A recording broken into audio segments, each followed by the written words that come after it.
अस्सलाम वालेकुम दोस्तों। उम्मीद है आप सब खैरियत से होंगे। हमारा आज का टॉपिक फ्रैंकफर्ट इंटरनेशनल एयरपोर्ट के बारे में है, जिसे वहाँ की एक रिहायशी बूढ़ी औरत ने बदल के रख दिया। तो चलिए आज का टॉपिक शुरू करते हैं। फ्रैंकफर्ट एयरपोर्ट के करीब एक गांव जिसका नाम श्रीबोर था, वहाँ की रिहायशी एक बूढ़ी औरत ने फ्रैंकफर्ट एयरपोर्ट के ख़िलाफ़ अदालत में केस दायर कर दिया, जिसकी वजह औरत ने कुछ यूँ बयान की। रात के वक्त जहाज़ों का इतना शोर होता है कि मैं रात को सो नहीं सकती, जिसकी वजह से अक्सर मेरी तबीयत ख़राब रहती है। अदालत में जज ने उस बूढ़ी औरत की पूरी बात सुनने के बाद औरत से पूछा कि अब आप क्या चाहती हैं? इस शोर के एवज़ आप एयरपोर्ट से कुछ मुआवजा हासिल करना चाहती हैं? औरत ने जवाब में कुछ यूँ कहा, मैं यहाँ अपने ज़ाती घर में रहती हूँ और अरसे दराज से यहाँ ज़िंदगी गुजार रही हूँ। चूँकि अब मेरी तबीयत इस कदर शोर बर्दाश्त नहीं कर सकती, इसीलिए इस मसले का कोई माकूल हल तलाश किया जाए।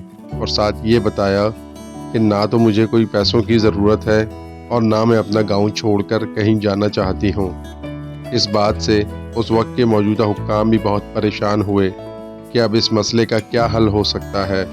ना तो औरत यहाँ से जाना चाहती थी और ना इतने बड़े एयरपोर्ट को कहीं और मुंतकिल किया जा सकता था। एयरपोर्ट हुक्काम ने औरत को केस से पीछे हट जाने के लिए बेशुमार फरमाइशें पेश की और साथ बड़ी रकम देने की भी फरमाइश की, लेकिन वो बूढ़ी औरत अपने फैसले से पीछे हटने का नाम नहीं ले रही थी।